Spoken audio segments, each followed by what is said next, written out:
On this vehicle, rubber is deteriorating over the Chicago weather pastime.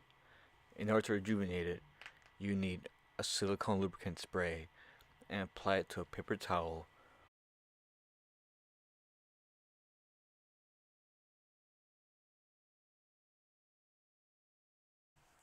Apply the lubricant over any rubber that's deteriorating.